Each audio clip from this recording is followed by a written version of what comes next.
Welcome to the Evolution Lab. I'm Matt Roberts, and my mission here is to guide and inspire you to optimize your health, performance and longevity so that you can live your longest, strongest life as the fittest, healthiest and most vital version of yourself. My guest today is Dr. Nicky Keay. Nicky is a medical doctor with specialist expertise in the field of exercise endocrinology. She's the author of Hormones, Health and Human Potential, and more recently, editor of a new book, Myths of Menopause. At Evolution, Nicky works with our clients to analyse and optimise their hormone health successfully. She's an honorary clinical lecturer in the Division of Medicine at University College London, has also worked as a research fellow at St Thomas's Hospital. Currently, she's working with colleagues at UCL, backed by leading women's health organisations, to develop a UK menopause support programme called In Tune. In this episode, Nicky and I discuss complexities of hormones, their impact on health, and the effect of our lifestyle choices on hormone function.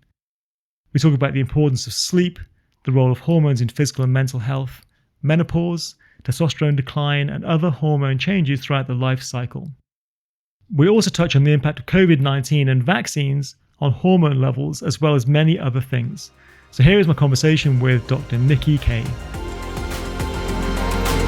Nicky, thanks for joining me today for this talk about hormones, all things hormonal, which is it's such a broad area, huge area. I think today I'd like to try and really pin down with you as much information as you can about what exactly hormones are, what they do, lots of them I know, how they interact with us, the imbalances that are created in change we make to ourselves over time, what that causes in the body, the net effects of that, and really sort of give people an idea of understanding perhaps their symptoms of what they're feeling, male or female, at various points in their life, whether that's environmental or whether that's just a purely an age thing. But we go through all of that in detail. But first of all, tell me about you and your background. You were a GP previously, now you specialise in hormones and hormone health, but tell me more about it in your own words. Well, starting at the beginning, the reason I wanted to study medicine, and specifically hormones, is because I'm fascinated how the body works. And I've always been very interested in exercise, for me particularly ballet, but I was doing other sports, swimming, tennis, etc. And it just fascinated me. I knew that if I trained, that would change my body and I would improve. But I wanted to really know why, what was happening inside me to bring about those changes. And so that led me on, first of all, to study medicine, and then that led me on specifically to focusing on hormones and what's going on there. And to get to where I am now, I had to go through all the process of qualifying to be a doctor, all the sort of general training one has to do as a doctor, and then specifically homing in on endocrinology, the study of hormones. And during that time, I did various research projects with dancers and athletes to look at the effect of their training on their hormones and their overall health and therefore performance. I was also involved in a study not far from here at St Thomas's Hospital, where I was part of an international team developing an anti-doping test for growth hormone. Wow. Because athletes already know these secrets, already know the power of hormones on their health and performance, which is why, sadly, some unscrupulous ones go for doping with hormones. That's the top dope thing. This is obviously not advertising that this is what you should do, Sure. but it's just as an indication to give you a flavour of why hormones are so powerful within your body. But they're these strange, mysterious things. You can't see them, you can't touch them, and they're actually really complicated, and they're talking to each other, and it is complex. But that's why I love it. When you do the study on that, what was your period of time? What years was that study taken under? Was that the 19... For the growth hormone? Yeah, the growth hormone. Oh, that was in the early 2000s, a long time ago. And what was the size of the study that you were looking at? Well, over 3 years, because it's a big study, because in order to come up with some recommendations, we had to be absolutely, clear that this was an appropriate test and would detect those that were truly cheating and not picking up those who actually maybe their growth hormone was high because they'd been doing training and genuinely training from that point of view. So it's a tricky, subtle one, but that gives you a flavour of how complex these hormones are. And they don't just have one hormone, like growth hormone doesn't have just one effect, although it's called growth hormone. Obviously, it makes children grow, yes, of course, but actually it's got so many other effects on the body composition, on bone health, on metabolic health. So you see what I mean? When we just talk even just about one hormone I've mentioned there, Quite. It has multiple effects. So that's, for me, that's the real fascinating thing, because it is really complicated. But as I say, I love complicated. And within that study, looking at that, what percentage of people did you find were probably taking some form of additional supplementation of a hormone of any type?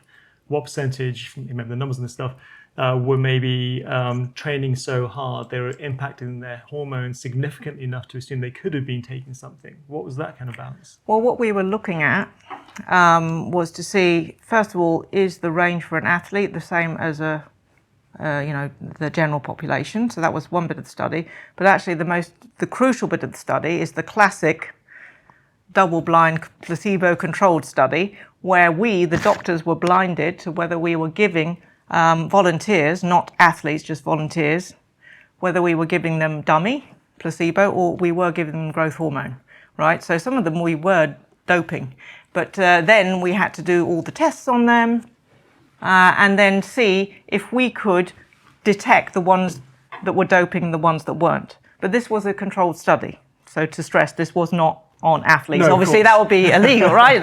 But it was on active people, men and women, to get so we could identify the clear markers of that. We couldn't measure growth hormone directly because it's a protein hormone, it's broken down really quickly, fast turnover, and like I said, we wouldn't be able to particularly tell whether it was their own ones that they had produced or taken from that side. So that's why we had to do it in an experimental condition, and then it had to go through all the various statistics and rigorous tests. Would this work? What were the metrics for looking at the changes in them? What was the measure of that? Was there a performance element of measuring that? Well, we were out of curiosity, we're looking at that, but obviously we didn't want to advertise the fact it might or might not improve their performance, right? So exactly. But the main thing was seeing what effects, knock-on effects, one hormone would have on many systems, like bone turnover, for example. We found that actually we could really tell some things from that. So from doing that study, I already knew hormones were amazing, but that convinced me even more that there's so much we need to know and understand, and also that we need to communicate to people so that they can understand what you want to do. Hormones are amazing. We want to be able to communicate to people how they can harness their hormones legally. You don't have to dope. Quite. Newsflash, you don't have to dope. Within that, do you find then there were people, I'm thinking about females really here, who might have higher levels of, say, testosterone naturally occurring? Yep. Right. Obviously, the main situation where you've got this ability to try and create more male traits, male characteristics, and high performance potentially. Was that obvious from the data or not really? We weren't looking at really testosterone. No. We're just looking at growth hormone and how to take people to. Fascinating, really fascinating. Let's talk about what the hormones are. Those that people will recognise and know. The obvious ones are testosterone and estrogen. Obvious ones spring to mind. But beyond that, 50 plus other hormones out there. So talk through a few of those and where they're produced and what they do. So a hormone fundamentally is it's a biological molecule produced internally, typically in glands, endocrine glands.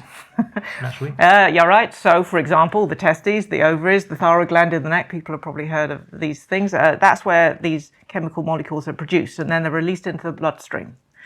But that's kind of like sort of boring textbook stuff. Oh, they're chemical messengers that are transported in the bloodstream. But yeah, what do they actually do? And the answer comes from the derivation of the word hormone. From ancient Greek, that means setting in motion. That's what a hormone does. When it arrives at a cell, it goes into the cell nucleus and it directs the expression of DNA. So I'll just let that linger. So that's amazing. DNA, we all know, blueprint for life. But it's like, how does that actually come to life? How does that get translated into, what your body does? And the answer comes in the form of the hormone. So isn't that amazing? So that's what a hormone is. It brings to life your DNA. The key within the whole system, basically. Voila. Yeah. And so in that way, hormones direct your health. And when I'm talking about health, I think we're talking about physical health, mental health, social health, not just a physical thing. It's mental health as well. These hormones go everywhere, in the bloodstream, to the brain, everywhere. So that's what a hormone is. It directs the expression of your DNA. The other key thing to flag up is that what you do influences the production of these hormones. So we've already spoken about the two main stimuli for growth hormone release are sleep. Sleep is actually generally a good thing, by the way, for all hormones. That's when they do their business, they're active, and exercise. As Hippocrates said 2,000 years ago, this guy was onto something. He said, if we could give every individual just the right amount of nourishment, just the right amount of exercise, we would have found the surest way to health. So he had nailed the lifestyle factors, but of course 2,000 years ago he didn't realize what the mechanism was. What's that intermediary between what you do and how healthy you are? But we can tell you now today that the answer comes, the intermediary are the hormones. The hormones respond to what you do. So this is great. It gives us back the power. We can harness our hormones if we make the good choices in terms of lifestyle, appropriate for us. It will be totally different. You know, what a 5-year-old child or, you know, a 60-year-old man, you know, these are going to be different combinations of these things, but those are the tools we have to harness those hormones. And you asked about hormones that, listen, we'll be here for a long time if I list them all, but suffice to say, they work in teams, okay? Generally, they work in teams. So like the reproductive axis, that's a whole sort of axis of hormones that work. So reproduction, I think everyone knows, right? Okay, so that's an obvious one. We've already had growth, and metabolic health, growth hormone and all that sort of thing. Thyroid gland, that controls your metabolic rate. Insulin, of course, controls blood glucose. People will have heard of that. So, you know, there's so many of them and they're all acting in teams and they're talking to each other. Well, that's really where the whole, obviously, metabolic syndrome's been spoken about, written about much more in the press in the last couple of years. I'm not sure it's understood that well. People sort of confuse metabolism itself with metabolic syndrome. Let's just talk through maybe the ways in which all the interactions happen and which parts of the thyroid function and the adrenal glands function are impacted by, and liver function are impacted by this creating the syndrome and making it very hard for them to actually begin to feel healthy, feel energized, to lose weight, to lose body fat. Why that happens, what state they get to, how to then unpick that and make sure that they regain some balance and get some health back again. So let's just go through what happens within that process and why we're seeing that more commonly. So syndrome means a collection of symptoms, first thing to say. So metabolic syndrome means a collection of symptoms. It means you've got insulin resistance, so a bit like type 2 diabetes, and so therefore you can't control your blood glucose so well. And we all know diabetes, you know, isn't a good thing because basically your blood vessels get furred up, so you're more likely to have heart attacks, strokes, and these sorts of things. What else? The liver you mentioned, it affects the liver, and just basically puts you in really high, increases your risk of cardiovascular disease, right? So strokes and heart attacks. So what's the origin of this? Well, actually, going back to, you know, lifestyle, sleep, I mentioned, is one of the key things. And if you have what's called circadian misalignment, in other words, you're staying up late till 1 a.m. watching films and things like this, and then you're not getting a good night's sleep, and then actually that messes up your appetite, so you're more likely to really crave sugar and carbohydrate. By the way, being a junior doctor on call is the worst possible thing for developing metabolic syndrome and circadian misalignment. It really messes up your appetite because the sleep is when the hormones are doing their work, like I said, and it really throws them out. So you can have disturbed sleep. You might not be exercising enough, sedentary lifestyles, and I'm not just talking about training, but actually generally sitting more. So those two things in mind, though, they look at the numbers on those areas. So with the sleep in mind, because poor sleep is definitely spoken about increasingly all the time. But what would you categorise as being poor sleep? Because I wear my tracking device constantly. I check out how much deep sleep I'm getting, REM sleep I'm getting, and that's all good to know, and it's fascinating. And we know which things make it fall off a cliff as well and go backwards and work badly. But what would you categorise hormonally as being the point you say you are getting significantly too low sleep? I mean, I know that the data I saw being 5 hours of sleep means your testosterone will be falling off the cliff. It was but what's kind of the base minimum amount of sleep someone trying to get each night to make sure they're going to be okay? Is it 6 hours, 6.5, 7? Is there a number attached to this, or is it quality-based thing? As usual, it's very variable, but definitely 5 would be too little. So, you know, something round about the 8 mark, and there are papers to show this. That's the average. I mean, you know, one shouldn't get stressed if you think, oh my goodness, I've got exactly 8 hours, then that's awful. You know, some nights maybe it's slightly less, maybe it's slightly more, but around that number. Okay, but also the other crucial thing is, like you mentioned, the quality of sleep, but also actually when you go to bed. It's really surprising, because my grandmother always used to say certain things which I thought were old wives' tales. One of them was, you really need to get to bed before midnight, it's really important. Do you know what? She was right. A couple of years ago, the paper saying this, because the hormones have their own internal biological clock ticking away. And when midnight strikes, literally, it's like, okay, guys, we've got to go to work. Let's make the growth hormone do its stuff, right? And as you say, there's the testosterone, there's a peak in the early hours of the morning. But if you're going to bed very late, you know, consistently after midnight, and maybe then also you've got to get up early anyway, you know, then that definitely is not good. You mentioned also the quality of the sleep, and, you know, again, it's if you think too much about it, I mean, you might wake up a couple of times maybe and just go to the toilet or something, that's all right. But if literally you're consistently always waking up early, I mean like 2 a.m. or something like this, again, that in the long run won't be good, because it will disrupt and be in conflict with your own internal biological clocks, specifically the biochronometers, specifically the hormones have all their clocks that are running, so you're going to really mess that up. Yeah, so on the human growth hormone development hours, that between 11 and 2, I read somewhere, was the peak times where you get that going on, yeah? Yes.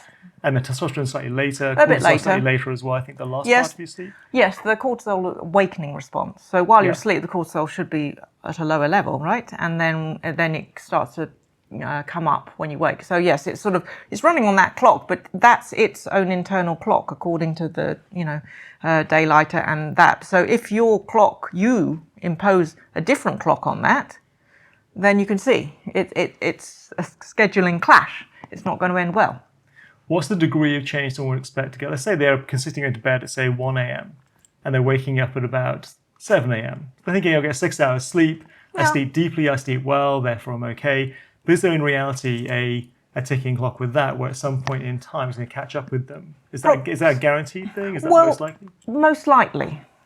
If it's all, once in a while, yes, we're going to have a late night, But from the point of view mainly then of which things that can be a case of it's human growth hormone they're missing out on. Is that a real aging effect then, is the issue with this? Yes, I mean, growth hormone does decline with age anyway, but it's a double whammy. If also you're, curtailing the time when it might be produced, and it's naturally becoming lower anyway as we get older, then you're kind of not helping yourself. You see what I mean? So, so if you are someone consistently going to bed at 1 o'clock, and I've had someone recently like that, then I'm just explaining exactly what I've said now. And also that, let's do it gradually.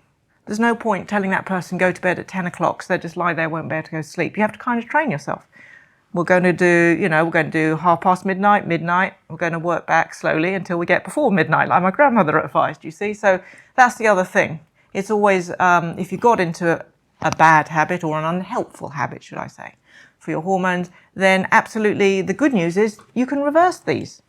But it will take patience and it will take time in a gradual, manageable way. So for most people who are in that schedule, where they are going to bed late, the chances are they're probably living in potentially kind of stressed environment, perhaps. Yep. Maybe they're taking more alcohol on, perhaps. Well, that's the other. Eating later, perhaps. That's the other thing. We all often think, if we have a glass of wine or something or other, that will relax us and help us sleep better. But we know absolutely that's the opposite. You might feel drowsy, but definitely it disrupts. You were talking about REM sleep, etc. It definitely disrupts the quality, the architecture of your sleep, drinking alcohol in general, but especially late at night. And like you say, it depends on, sometimes I do have to have a late dinner because I have to go to my ballet class, so be it. But if it's always late, and it's always with a glass of wine, and I'm always going to bed watching a film late, it's a cumulative effect. Should someone in that basis then think about not drinking alcohol at all?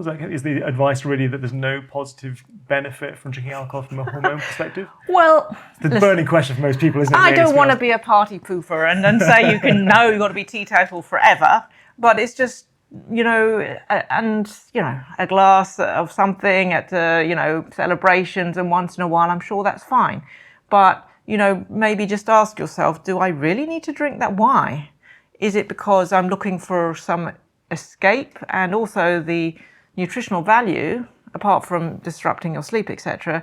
actually the nutritional value is just, frankly, quite a lot of empty calories and sugar. So Sure. it's not going to be helpful from that point of view. So, as I said, I'm not trying to be like a puritanical about this, but maybe just ask yourself, maybe I don't need to have that now. Maybe why do I need that glass of wine? Is it just a habit you've got into? I think sometimes people slip into these habits. The cycle might be, I think, we get kind of either stressed or overwhelmed by things, and then it's the evening, have a drink, try and take the edge off that day, and then it gets later. Yes, and then a cumulative and each effect. day starts getting you tired in the morning. You're starting off with kind of a low ebb, then you reach for a coffee or probably a sugar base and try and get some energy back in the system again.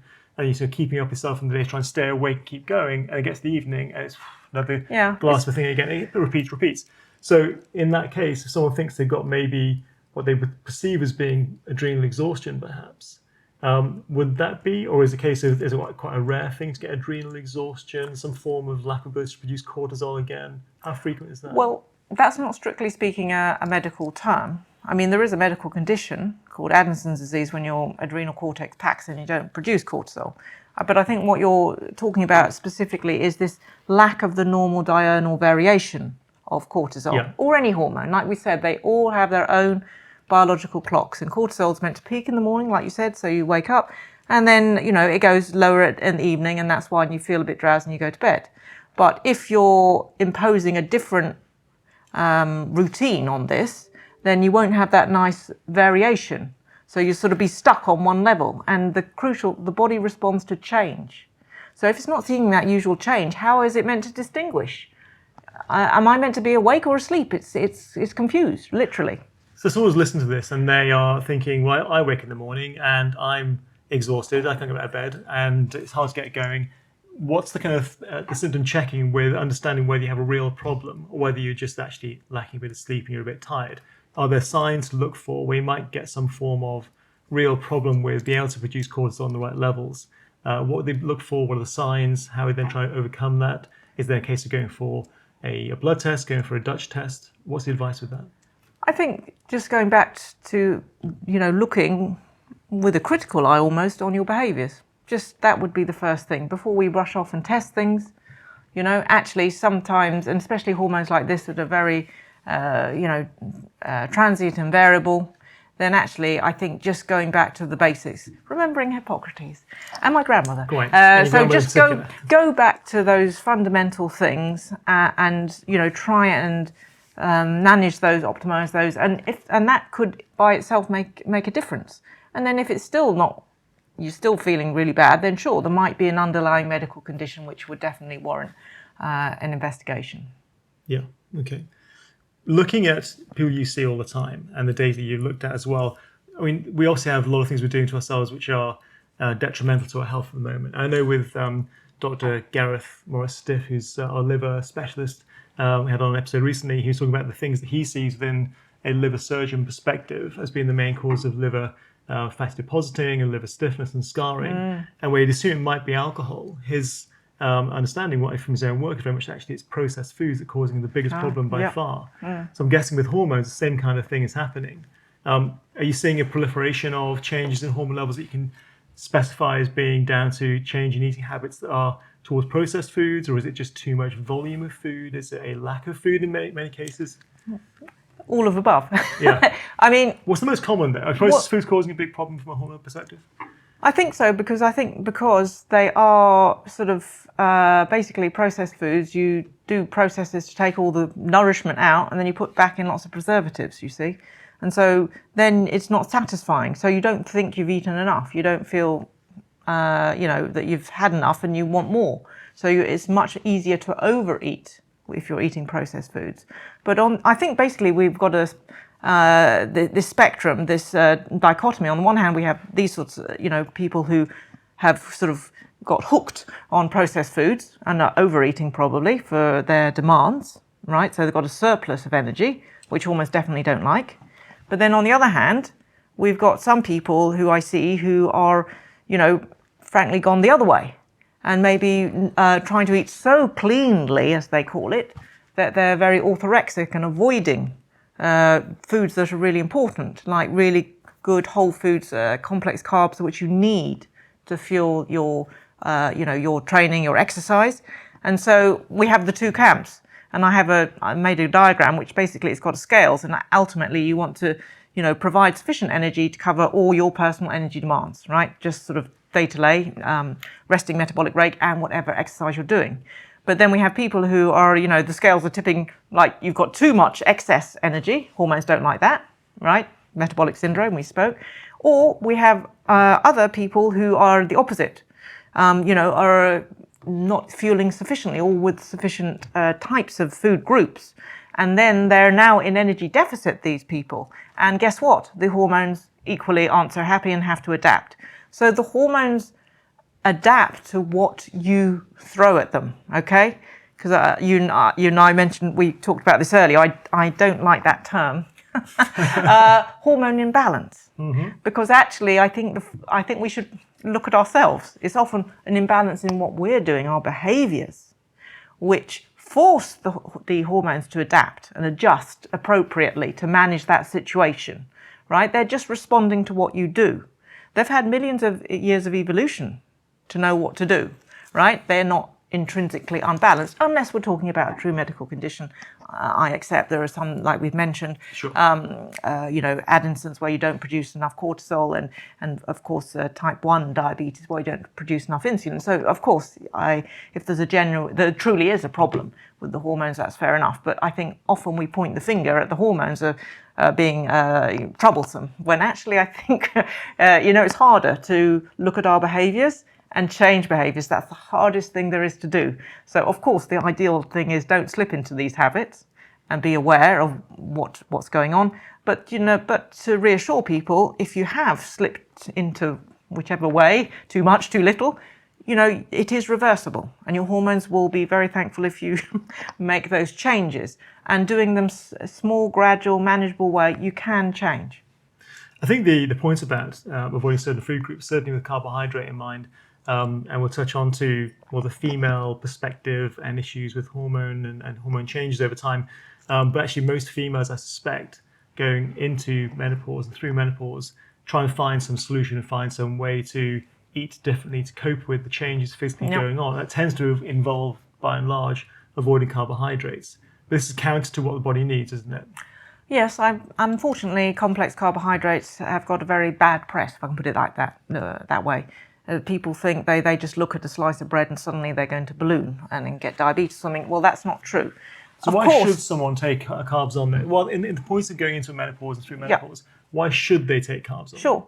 Well, I think the point is about this particular time we're talking, when hormones are in a massive state of flux, perimenopause, menopause.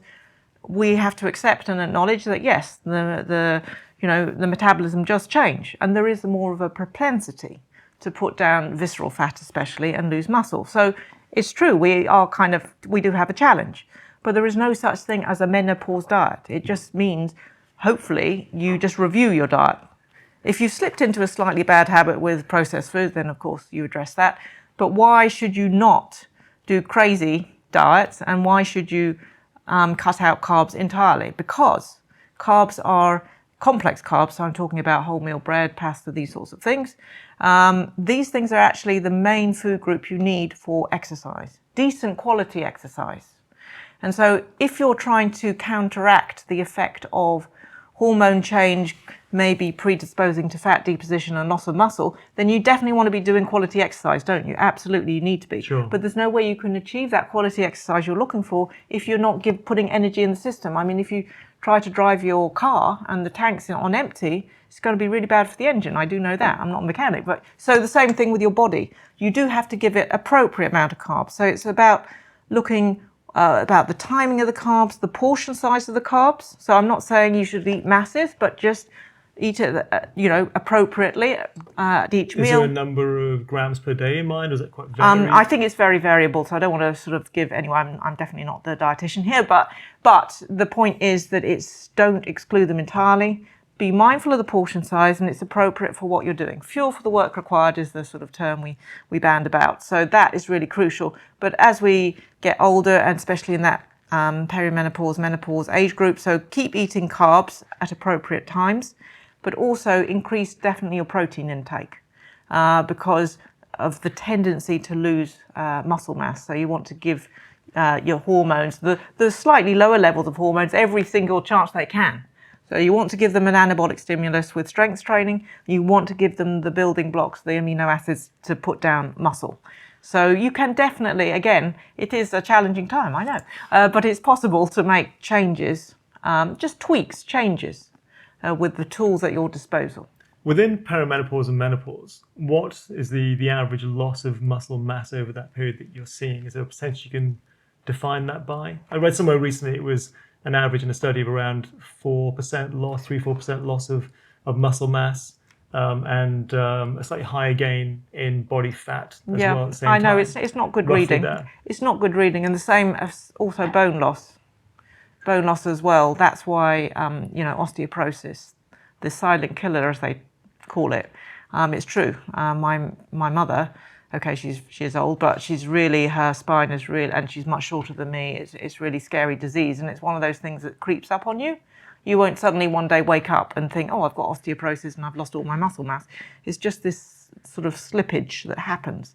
But as I say, I think the positive news is that, and to stress that menopause is not an illness, it's not a disease. It's just a shift in these hormones, okay? The hormones for a woman, hopefully they've been working hard, with the menstrual cycles during most of the adult life, so it's fair enough. They want to retire now and have a rest. So I think it's just being prepared and being aware that there will be a shift. And so therefore you have to respect that shift and change what you do to counterbalance these potential losses in muscle and bone. With that going on, at the same time, you've got then that muscle loss going on, you've got the bone loss going on, you've got the body fat increasing. You've got someone's idea to try then reduce their intake of probably carbohydrates, maybe calories overall, and combine that then with more recently use of GLP-1 inhibitors at the same time as going through menopause, try and control those symptoms, try and maintain the same weight. Are you seeing that affecting people more by taking those things on, Ozempic and Wegovy and Mounjaro? Is that impacting on the work you're seeing in hormones, or is that not really coming through yet? Well, the thing is, unless there's a real medical indication to take those things, again, menopause is not an illness, it's not a disease, sorry to repeat that. It's a change in hormones, you respect that, and there's so many things you can do. You don't have to resort to things. So looking at your lifestyle, like we've discussed, that's really, really positive, and it will help the symptoms as well. And then after that, if you've done everything you can and you're still struggling with symptoms and you're concerned about your long-term health, there is licensed regulated medication that can help. It's called HRT. HRT, but would you say that the GLP-1 inhibitors, they actually make the menopause worse? Is that possible? I mean, obviously it slows the gut down. It slows down the ways which you can actually absorb and utilize potentially calories. Yes, and I really would, and unless there's an absolute medical indication. Everyone wants a quick fix. Who doesn't? But it's not. It is literally what seems to be a quick fix, and then there's a rebound gain, and as you say, it's going to disrupt a whole load of other things. So it's not the solution. It's not going to be helpful in the long term. It might seem good and helpful at the time, but I have seen people, and then there's a rebound. You see, so it's not really the way to go. Is there a danger to this? I mean, obviously, there's clearly dangers in terms of not working and having that rebound. Is there a danger to it medically having an impact on the body longer term from a hormonal perspective? I mean, I don't think we know all the answers yet. It's too soon to say, but just common sense tells you that it's, hormones are powerful things, and if you meddle with them too much, then you could potentially be opening a whole can of worms. So with HRT, the common scenario with this is that women get to this point in life where there's a debate over when to start HRT, if to start with HRT for a start, actually. Mm-hmm. Then, if it's a yes, then when to start HRT. What's your advice to people over you're getting initial symptoms, you're in perimenopause, premenopause, perhaps phase? What are the things to look out for, and how bad does it need to be to say I need to take now some steps to intervene and start taking it? Well, the first thing is always lifestyle first. And the things to look out for, perimenopause, 75% of women, the main symptom will be vasomotor symptoms, as we call them, so hot flushes. So you're come over all of a sweat and really hot and bothered, typically right in the middle of an important meeting, which is annoying, and also during sleep often, which disrupts sleep, which is, like we discussed, sleep is so important, it's going to have a big impact on other things. Exercise, there's studies to show that exercise can help actually with this temperature regulation. So of course, do all the things we described. Exercise, cardiovascular or resistance, or Well, both? both really, both, but more emphasis on the strength training because of the beneficial effect on metabolic health. So, you know, at what point do you say, actually, when you've done everything you can with the lifestyle and you've cut down your alcohol, you're doing your strength exercise, all the things we've discussed, you're doing everything you can, and your quality of life is impacted by symptoms, right? Then at that point, that is when HRT would be indicated. If you're in that age group that, okay, this is perimenopause and not something else, okay? So typically menopause itself, when the periods stop, the average age is 51, but it can be anything from 45 to 55. So, you know, in the early 40s, you might be getting some symptoms. But like I say, if you've done everything you can, and they're still really impacting your quality of life and just going about your daily life, whether your work, your friendships, etc., then that definitely, and that's what the British Menopause Society advise. It is based on your symptoms.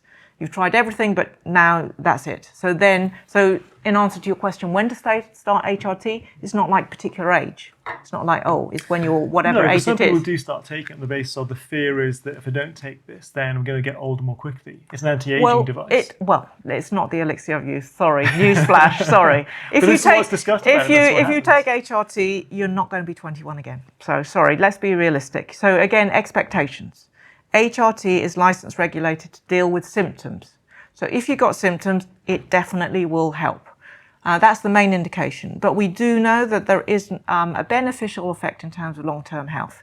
HRT is now the primary medication for both the prevention and treatment of osteoporosis or poor bone health. And if you start taking HRT within 10 years of menopause, so don't leave it too long, then that actually can be helpful in terms of cardiovascular health, lipid profile, etc. So, take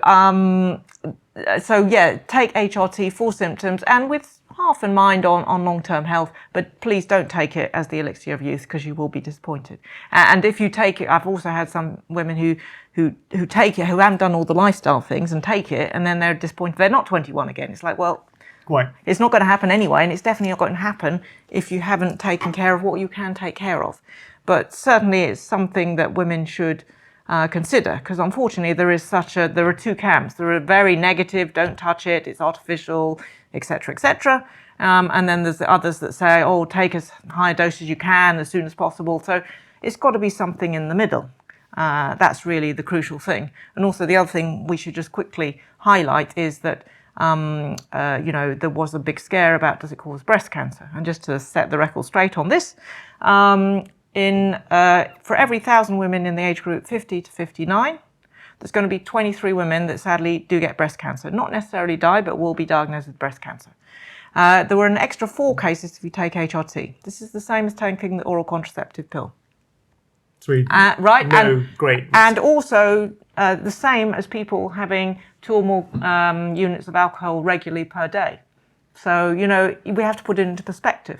And by the way, if you do 2.5 hours or more of exercise per week, it decreases the number of cases by 7. So if you do your maths, right, that's the solution.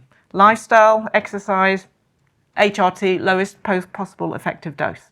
And when do you stop it? We'll just get that question out the way. The British Menopause Society says there is no arbitrary limit. It used to be said, you take it for 5 years and then you stop, but that makes no sense. So HRT helps you with the symptoms, helps, in terms of long-term health, and now you're going to take it away after 5 years. Makes no sense. So that's what the British Menopause Society says. There is no arbitrary limit. Probably there will just naturally be a limit. My mother got to an age, she was taking HRT and then she got old and other stuff. And so it's like she's not going to be putting on estradiol gel every day. It's just not practical. So it probably will just come to a natural end anyway. But women shouldn't be worried that they have to, there's this rigid limit. It's for the individual. But it decides to come off it then at what point then? So that's a good point, because actually it's not 5 years, it's not a rigid number, but when is it? Is it a case of I have no symptoms at all, I'm asymptomatic, I'm doing very well, thank you. And therefore there's no need to take it. And if they come off it and then they start again? Well, it's better that's always the thing about anything. Stopping and then starting isn't great. So really, if you're on the lowest possible effective dose and you're doing fine, and you've got no reason to stop, I would say, you're fine. If you're having or being sensible, you're doing all your lifestyle, you're having your regular mammograms, which are free on the NHS, you're doing everything like that. So, it's just for the individual. And I just want to say one quote. This is unfortunately, sadly, not my quote. It's from the Vice President of the Royal College of Obstetrics Gynecologists. Say we need to treat women as individuals, not statistics. So that's kind of the answer. There is not a statistic. Well, that's down to then really, isn't it, the whole thing about when you look at that exact approach being individual is all about testing.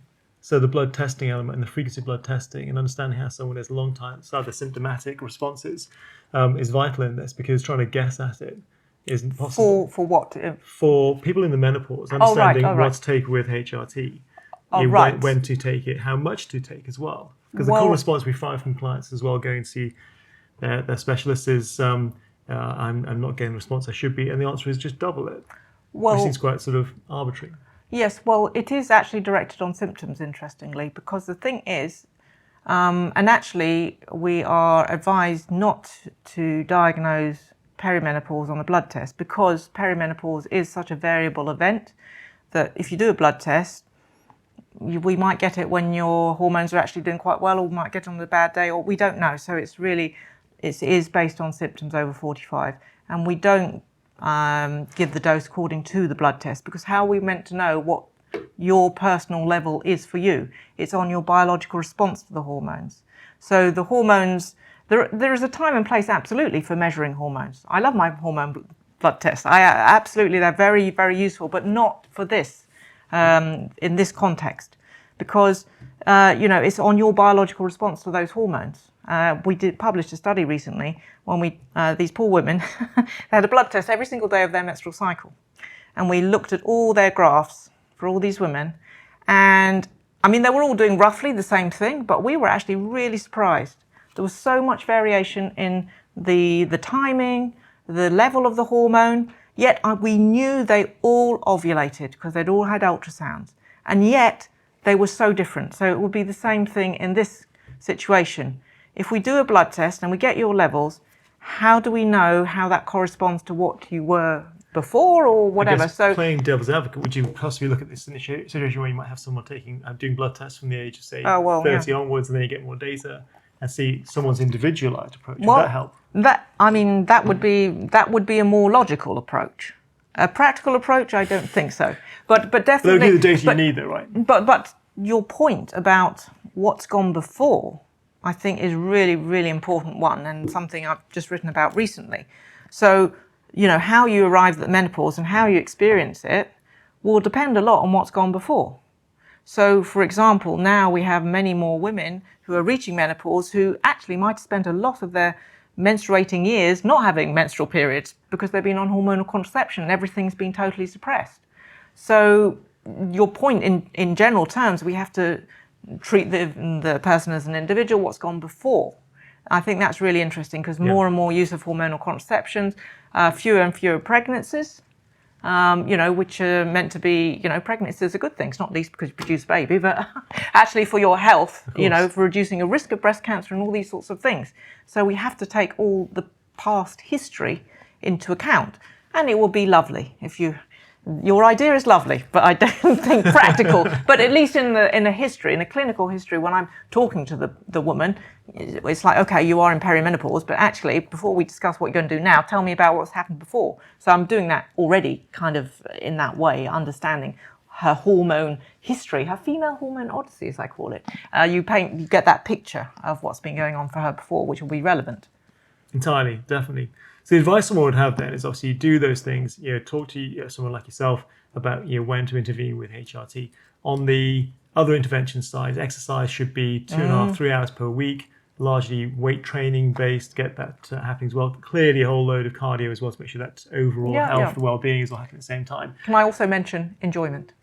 Enjoyment of the enjoyment of enjoyment in general, but specifically of the exercise. Yeah. I mean, I have to be honest, and I feel slightly embarrassed admitting this to you. I don't like weight training. Sorry. Well, you're not alone in that. I think that's pretty common scenario. So I think we should emphasize strength training. If you do like doing weight training, or you want to try it, absolutely. But if you're like me, I'm a reluctant weight trainer, sorry. Then there are other ways of doing strength training, resistance. What's the all those sorts degree of things. resistance you need to get to be most effective from a hormone point of view? There's an interesting study out saying that actually body weight done really like, you know, not just like, oh, I'll just do a little plank for a few seconds and that, you know, really good body weight is actually can be pretty effective. So it really depends on your starting point, I think. So someone then doing something which is maybe along the lines of, it's going to be a 12, 15, 20 repetitions maximum type thing. So someone's doing on the floor doing press ups, or they're doing some squats standing up with a small weight in the hands at home perhaps. Yeah. That's effective for doing a hormonal change that brings it about? Yes, I think it would be if you do it really, the quality of it. And if this is for you, it's always about progression, isn't it? And if that for you is a challenge, it's like actually you are sweating and you are sort of trembling a bit, then actually you're getting workout. If it's like gets really easy, it's got to be progressive. So you would start off something like that. And, you know, when that becomes, no, I can do this easily, then you progress, right? You do more reps or ideally heavier weights or, you know, stiffer resistance bands and all these sorts of things. So I think that's the other crucial thing, which we did mention earlier. Hormones respond to a change. So if you just give them the same look all the time, they're just like, bah, that's boring, you know, not going to do anything. Sure. So you have to challenge yourself a bit. Because of course, beyond all that, the next challenge would be from a hormone point of view and a bone point of view is the type of work required to get bones that have become slightly more porous over time to rebuild their strength. And that takes high loading, of course. That's a different level again. So we've got to make sure informing someone's week of what to do in their programming in this stage. It's a mix of all these the things. Time. Yeah, so you've got to make sure you tick a box to say, I've done the one session of the heavy loading. We've got that done. We know the bones are fine. But the rest can be marginally lighter, body weight type stuff. It's going to give you hormone change that you need to be exhibiting. The cardio, what gives you a generalized health metabolic benefit health, and gain. makes you sleep better as well, maybe needing to get more hormone redevelopment. And so you enjoy all of that, you feel good. I did enjoy the whole thing. There has to be certain things you tick a box in as well. Oh yeah, of course. It's not avoiding because you don't like. But there's certain, within those boxes, there are options. That's the thing. You see what I mean? So absolutely. you've got to make sure, because the crucial thing is that you're progressing and you're repeating, you're consistent. So you're not going to be consistent if something you really hate and just like, you know, whatever. Sometimes, we do have to just like get on with it, but something that's got an element of enjoyment in it would be good. I think that's right. I think there's a balance from the whole thing. The important thing from my point of view is always that whilst it's important to have a good degree of enjoyment, it's got to always just be, are we ticking all the boxes? Yeah, absolutely. So we see lots of people coming in who wonder why they haven't got muscle mass being created. They've been doing mainly yoga, doing some Pilates, too easy, not really challenging it. Exactly, it's that. So make sure we do know, okay, what's the actual extent of the challenge? How far does that go to ensure we tick the hormone box, tick the bone box, and then enjoy the rest. Exactly. Go the whole thing. Yeah. Great. Okay, good. Let's talk about some men. So I think that looking at some data we saw actually with the University of Massachusetts some years ago now, what's horrifying is that men's testosterone levels generationally have dropped, and every generation are dropping. And we're seeing it with blood tests that we carry out actually in the clubs, where guys in their 20s and 30s have levels of testosterone that are significantly lower, not just down by a couple of points, but down by 10, 15 points from where they should be. And unfortunately, also, I think I'm sort of criticising NHS slightly on this one. If you go to your GP at the moment, often they'll talk about a level of as low as 9 being a threshold point at which you're low testosterone, whereas we know that from a performance point of view and a health and a well-being and a mood point of view, it's probably more likely to be somewhere about 15, 16, 17, 18 plus for guys in their 30s, 40s, 50s. So we're seeing these dropped numbers. Weirdly, at the same time as guys actually are working out more and are doing heavier lifting. It's quite a big trend thing at the moment right now, guys in their 20s and 30s for sure, but it's going hand in hand with these reduced levels. Are you seeing that? Is that happening in your experience and your practice and the numbers? If so, why is that happening? Is that just purely a habits thing? Is it our food? Is it the fact that there's something else going on? Is it plastics in the water? Or is it hormones in the water? What is it exactly? Why are we seeing this big shift in there? Because there's loads of information out there. Sure. No, all of the above. I mean, it's a bit like we mentioned earlier. We're becoming more, this dichotomy between we have the kind of underdoers, if I can put it that way, right? Who probably are eating too much processed food, probably not doing effective training, exercise. And then also we have, on the other hand, people who are overdoing it, who are over-exercising relative to what they're eating. So that would cover both of what you're saying. So the effect of specifically these lower levels of testosterone that maybe we're seeing, we can't say, oh, it's just processed food or it's just whatever, but it is generally, going back to Hippocrates, it's not the right balance for the people, but it depends on the individual, whether they're more in the camp that actually maybe they are going to the gym, but maybe actually then they rush home and have their takeaways and they're watching TV till 1 o'clock. So maybe that's why their testosterone is lower. Or maybe they're in the other camp and actually they're sort of pushing a little bit towards obsession in terms of exercise dependence, in terms of very orthorexic eating habits, and just protein and no carbs and all this sort of thing. So it's difficult to exactly say what it is, but I think all of the above is this imbalance, and also the environment. We have to wonder about, what's going on in the environment as well. We don't really know. But the interesting thing for men and women, for women, we have got a barometer of are our reproductive hormones working okay? Menstrual cycle, periods, okay? Yeah. Specifically ovulation, okay? And we can actually, get some measures of that using an ovulation thermometer. So we, as women, it's kind of a little bit easier. We have this barometer, this free monthly medical check to say, have we got the right balance of what we're doing? But for men, it's a little bit difficult, because of generally fatigue, low libido, there's lots of reasons. It's a bit vague. Men just get a bit moody, it's fine. Yeah, exactly. There's lots of it. It's not so clear cut. There could be a problem. With the signs for a male actually are they're so intermixed with what else could be going on. You might assume someone with ED, you might assume it's something to do with a stressed day or lifestyle. It could be the alcohol, blah, blah, blah. It might actually be a sign of reduced testosterone. Yes. Someone might assume that their backache and their hip pains might be just the fact, well, I played some sport, I did a run, whatever, and actually in reality could be part of this symptom of dropping hormone levels.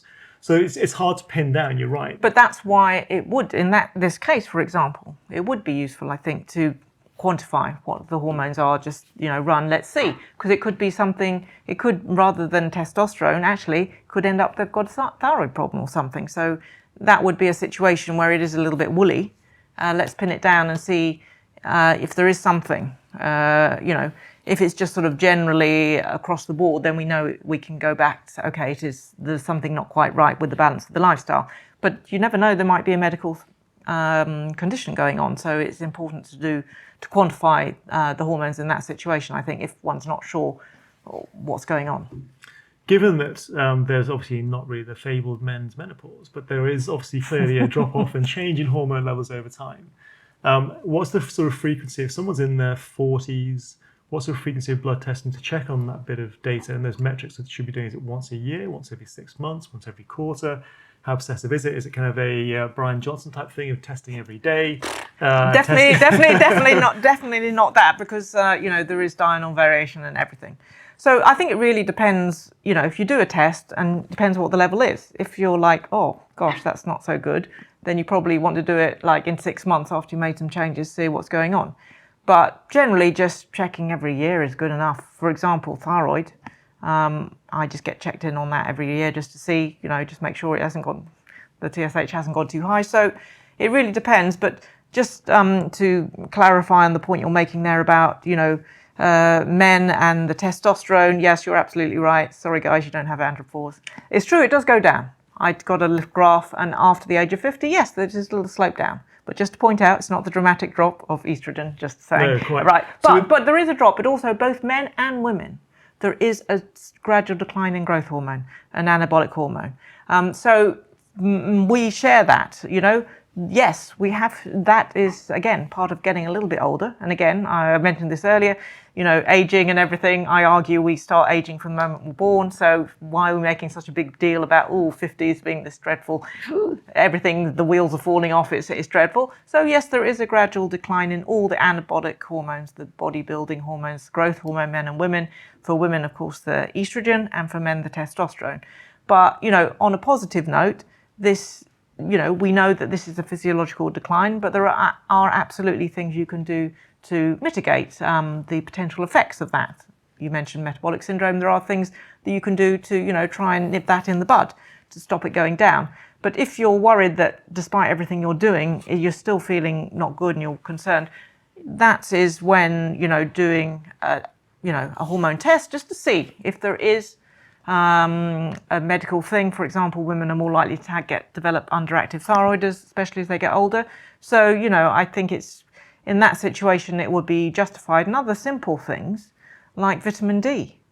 I mean, living in England, we don't see the sun much. So, we know from our own testing in the facilities that I think it's 80% plus people have quite significantly reduced vitamin D levels. So it's not just what we are not getting on our skin; it's what we're not consuming at the same time as well. We have to supplement, because the main source of vitamin D is of sunlight on the skin. But in the UK, even if we walk around naked all winter, you won't get enough sun on the skin. And even if you're eating really all the food you can with vitamin D in, the oily fish, the dairy products, you can't get enough from diet alone. And you can't get enough from the sun, so you have to. And that's Public Health England say everyone should at the minimum take it over the winter months. Personally, I take it all year round.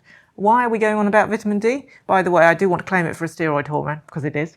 And it works synergistically with testosterone and estrogen, so that's the thing. And particularly in the realms of bone health, in terms of muscle recovery, you want that if you're doing your strength training, right? And also immunity. So, and just general well-being, because if you just feel a bit down, then actually, especially over winter months, it could be very simple fix of vitamin D supplementation. So a supplement level around 3,000 IU each day, 4,000 each day in the winter months? It depends what your level is. I mean, once you're at a decent level, and I'm talking like about 100 nanomoles per litre, not the range is like 50 to 180. I mean, 50 is too low. All the studies say we want to be aiming for 100. If yours is round about there, then probably a maintenance of 1,000 every day. That's what I take. But if I came across someone who was 50, then it's okay. We're going to go a higher dose and get you up after a couple of months, and then we'll reassess and see. So if possible, test, don't guess. It's always been tested for testosterone as a guide. When they get their data back and someone says, the doctor says to them, you're fine. Because that's the normal response with most tests, whether it's blood pressure or cholesterol. It's either you're fine or you're not fine. Looking at the data itself, they actually analyse what it is and they get a number. Looking at that idea of being told that we know that the cut-off point for this is being told as being 9 is kind of the lower end, but okay. What do you think the ideal range really is? And the upper end of this is up at about 30, 35, 36. What's somebody looking at thinking if they're below what in reality is a problem from your point of view? Well, I'm looking at that number, of course, but I'm actually then looking at the things that control that. So I'm looking at, it depends how technical we want to get, but I want to look at the control hormones of that. I want to look at FSH, LH, I want to look at prolactin. Is there a medical reason why this is lower end of the range? So that's the first thing. And what's the thyroid? So the first thing is, if it's a number that is a little bit on the lower side, still in range, still theoretically in the population range, but you're right at the end of the Gaussian distribution, the first thing, I need to know what the other numbers are. Because is there an underlying medical problem why that number is a bit lower than I would expect for this person? But what is the ideal number? I'm afraid we can't answer that, because it depends on the individual. Actually, if they are, say, they have got a 9, they haven't got a medical condition, and actually lots of endurance athletes, male athletes, have that, and they're performing fine, then that's fine for them.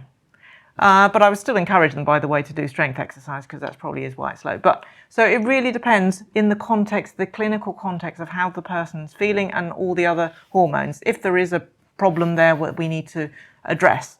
But I have to say, yes, in general, very general terms, single figures, it is low. And you definitely, assuming there's not a medical problem going on, then yes, definitely you can improve that, with the strength training, etc., like that. So, but I'm afraid there isn't a magic number. Is there a danger with guys who do the super long endurance-based training programs and eventing at really high levels, who we do see getting lower levels of testosterone? And is that a problem though? So while they're doing that, clearly it's low. It's going to create problems in the short term. Will that bounce back, or is that creating a longer term problem? It depends what. If it's low, just temporarily low, We see it exhibited over a number of tests, well, over 2, 3, 4 yeah, years. well, if that's generally, if you're doing those ultra long endurance events, it's really difficult to fuel sufficiently. So actually, if they've got low energy availability and their thyroid metabolism, that's down-regulated, the hormones have adapted, they're saving energy, so don't blame them. If you continue in that pattern, day after day, week after week, month after month, yes, there are long-term consequences. It's called REDS, relative energy deficiency in sport, which is a whole syndrome of problems in terms of bone health, health and performance, by the way. So the answer to your question in simple terms is if it's, continuous, then yes. But if it's, look, just for that particular event, and there was there's someone from Canada, he's a top-level physiologist, and he did this study with his wife, who conveniently is an Olympic runner, and he tracked over all the years of her career what was happening with her body fat, and so it's true, during the competition season it would go low, right? But then it would rebound up. So if it's just an adaptation for that short period of time, like we're talking about, and then it bounces back, and that's okay. But if you keep it suppressed, and this is what we also found in a study of masters male cyclists, those ones that were going a little bit low during a sort of the competition season, but then fine, it bounced back. They got sufficient fueling in, they got more recovery, and everything recovered during the year. That was fine. But there was those cyclists who said, "Oh, I'm going to keep my race weight, or I'm going to suppress, and not have a rest time." Basis. Exactly. That's when. So it's the long-term effect. So you're right. We should be aware of that. If you want to train and do one of these events, absolutely brilliant.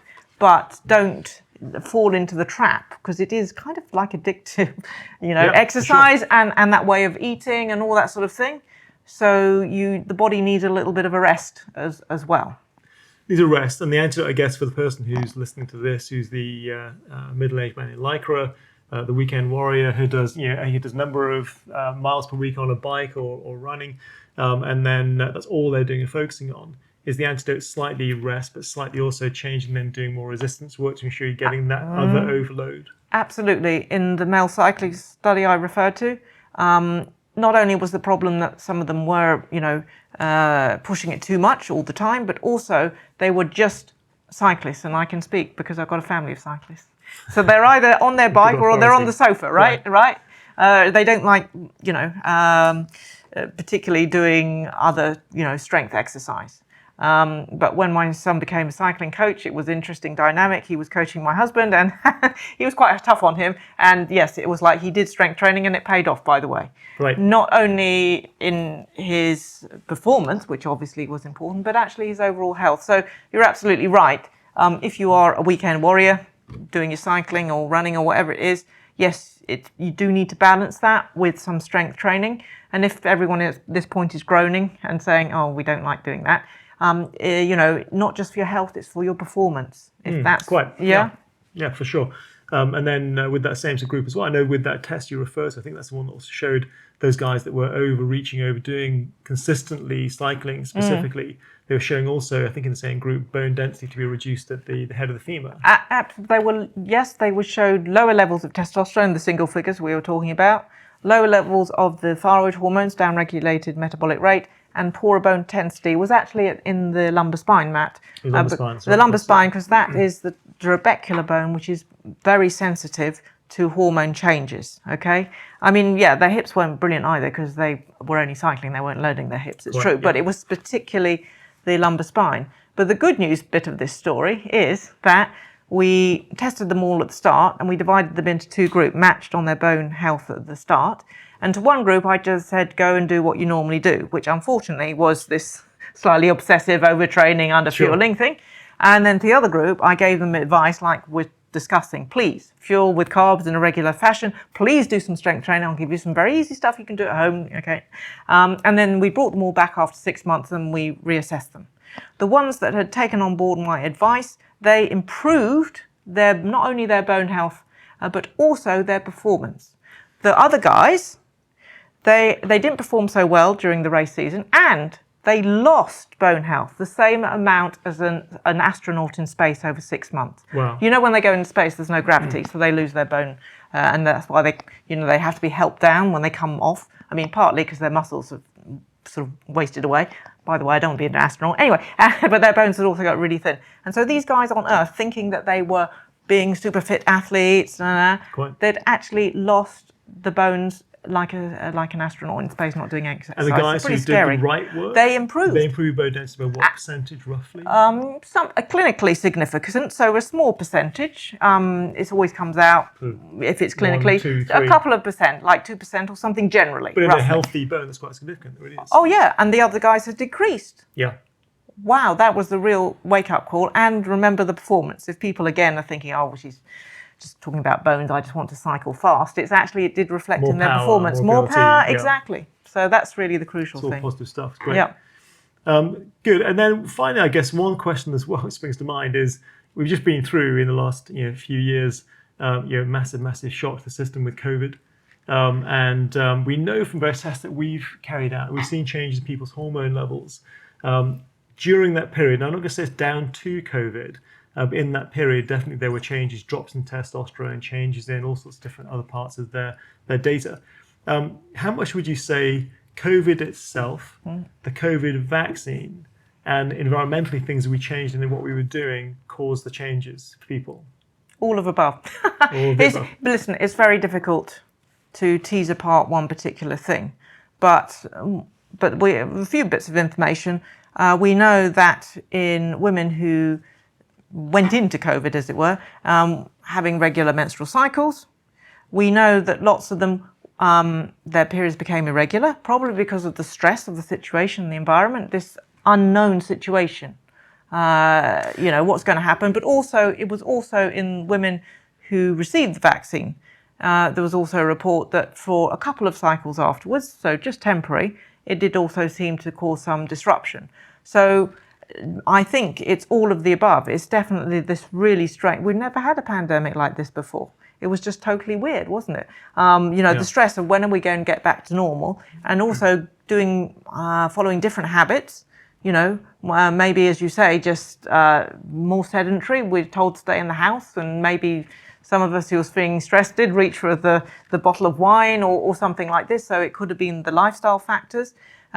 Maybe for some people temporarily the vaccine, it seemed to cause some menstrual disruption. So all of those things. Is that common with vaccines full stop? Is that specific to this vaccine? It seemed to be more specific to this particular vaccine. But the good news is that it was reversible. It was just, for a couple of cycles, and then it seemed to come good.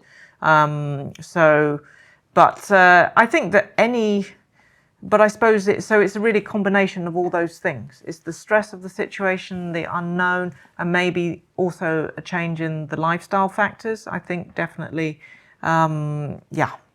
changes in alcohol, changes in exactly. food delivery, exactly. processed food, less time walking outside, less time going to the office, back to work, everybody routine, ideal. So it's all of that going on at the same time as then the hit of the virus itself, possibly the vaccine, possibly all in the same time. Nicky, look, it's been terrific. Thanks for all information about all within there. It's been fascinating all through. Where can people reach you? And tell me about the books that are available and coming out soon as well. They can read more about menopause and about hormones in general. So where are you based and where can people reach you? So I offer advisory appointments. So you can find me, Nicky Keay Fitness is my website. So if you want advice on anything particular, hormone related, anything hormone related, get in touch. And then in terms of books, I've written Hormone Health and Human Potential, and that's available on Amazon. And then very exciting, just about to be published. It's a book called The Myths of Menopause. I've edited this, so I've got some help from my friends. And I just want to say that on the front cover, I've got Athena, the goddess of wisdom, because I talk about the female hormone odyssey, but I was reflecting that Odysseus was a man, actually. He had to make a long-winded journey from the Battle of Troy back to home to Ithaca. It took him 10 years. And he had all these various challenges and perils to negotiate. But you know who guided him through that? Athena, the goddess of wisdom. So she's on the front of that book, Good choice. and she will guide you through your journey through menopause. Anyway, so there's that one. That's where to find me. Please come and if you're interested, having a Videry appointment. And the books. Hopefully, you'll find those of interest and useful. That's great, Nicky. Thanks again, and I'll see you again very soon. Cool. Thanks, Matt. Thank you for joining us today in the Evolution Lab. I hope you're able to take some great information and inspiration from our discussion. And while we love creating motivational and moving content for you, what I'd love for you to do now is take from today's episode what felt most relevant to you and apply it. And if you need help with that, or simply want to let me know what you thought of the show, please do reach out. You can connect with me and my team on social media simply by searching for my name or the handles @MattRobertsEvolution or @MattRobertsPT. Alternatively, head to my website, mattroberts.co.uk, where you can find out about the work we're doing at Evolution and get even more info about the show. If you found this episode valuable, I'd really appreciate it if you can take a moment to subscribe and let us know what you think about the show. Your support means we can reach even more people, change more lives, and reach even higher highs. Thank you so much again for taking the time to tune in today. Until the next time, I'm Matt Roberts, and this has been the Evolution Lab.